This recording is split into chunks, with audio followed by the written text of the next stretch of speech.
Siz geçen jana Maral Radyosu'na berген интервьюңузда ошол ар бир Кыргызстандын областын өнүктүрүү үчүн ар бир өнүккөн өлкөлөргө бөлүп берип коелуу деген пикириңизди мындай коомчулук абдан сын пикир менен кабыл алды. Буга сиздин жообуңуз кандай болот?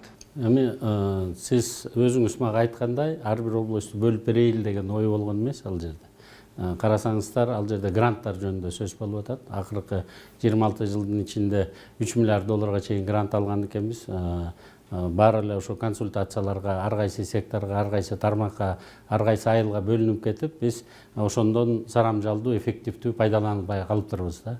Ошондуктан ар бир ушу берип аткан грант өлкөлөргө, мына эң чоң грантты Россия берген 661 миллион долларга чейин грант берген экен. Япония мамлекети 150 миллион долларга чейин грант берген. Немис мамлекеттери грант берген. Ушу гранттарды адрестүү түрдө ар бир ушу өнүгө турган областторго жумшоо жөнүндө да.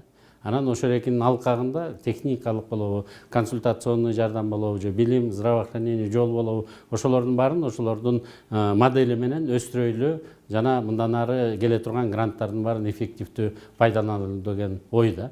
Бул ошо гранттарды ошо конкреттүү түрдө бир областка, бир өнүккөн өлкөлөрдүн жардамынын баарын тең ошо бир областта болуп, ошол жерден биз ошонун болуп аткан эффектисин, бизге берген жардамын көргөндөй болойлу деп атабыз да.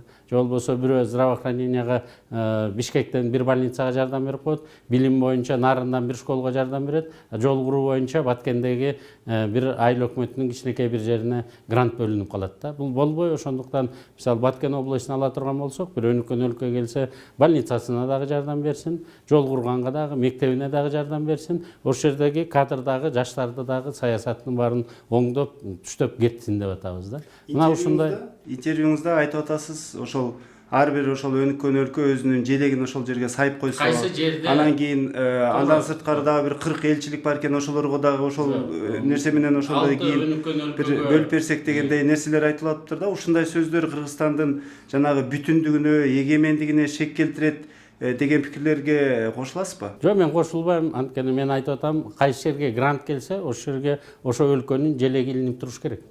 Биз көрүшүбүз керек, кайсы жерге грант келди, кайсы суммада келди, анан ошондон бизге эмне пайда болду. Биз ошонун баарын көрбөй атабыз да. Мына азыр 4 айдан бери депутаттык жумушчу топтун жетекчиси болуп иштеп атам, кредит гранттар боюнча. Ошо гранттар каякта деп биз азыр изин таап атабыз да.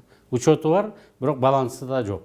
Кайсы жерде эмне болуп иштеген баары тең жок. Мына өзүңүздөр көрүп атасыздар, Рыбачыга кирип баратканда Япониянын корни деревьев деп ушундай бир чоң программасы бар. Азыр жана өрүк тиккенди үйрөтүп атышат. Ал жерде бүт Япониянын атайын флагынын, желегинин баарын илип коюп көрүнүп турат да. Мына Кыргызско-Российский фонд азыр кредиттерин берип атат. Кайсы жерде кайсы мекеме ошонун акчасын алып иштесе, мына Россиянын акчасы менен жардам берген деп Кыргыздын желеги, жанында Россиянын желеги илинип турат. Биз ошо желеги илинген жерге грант келиптир, кредит келиптир, ошо кандай иштеп атат деп Кыргыздын жарандары билип туруш керек. Биз андан такыр терикпешибиз керек. Мына коомдук пикир, анын ичинде социалдык тармактардагы ошол пикирлердин баардыгына көз салчу болсок, сизди көпчүлүк колдогон жок. Сиздин ой пикириңизди кандай түшүндүрсөңүз дагы, андан сырткары ушул депутат Акылбек Жапаровду чакыртып алалы деген дагы ойлор айтылып атат. Буга сиз эмне деп жооп бересиз? Эми ар бир киши өзүнүн оюн айтууга милдеттүү жана укугу бар.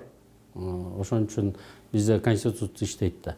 Ал эми менин ойлорумду 2008 жылы айткан оюмду 2018 жылы түшүнүштү да. Мына азыр 10 миллиард доллар кредит алып турбуз, грант алып турбуз. Ошонун 7 миллиарды кредит, 3 миллиарды грант экен да. Ушу гранттардын баш аягына чыккандан кийин балким Акылбек туура айтар деген дагы ой келер да. Ар бир кишинин өзүнүн ою бар, эмне кылайын деген.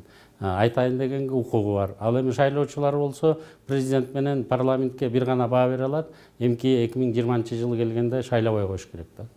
Ал ошондой алардын укугу бар.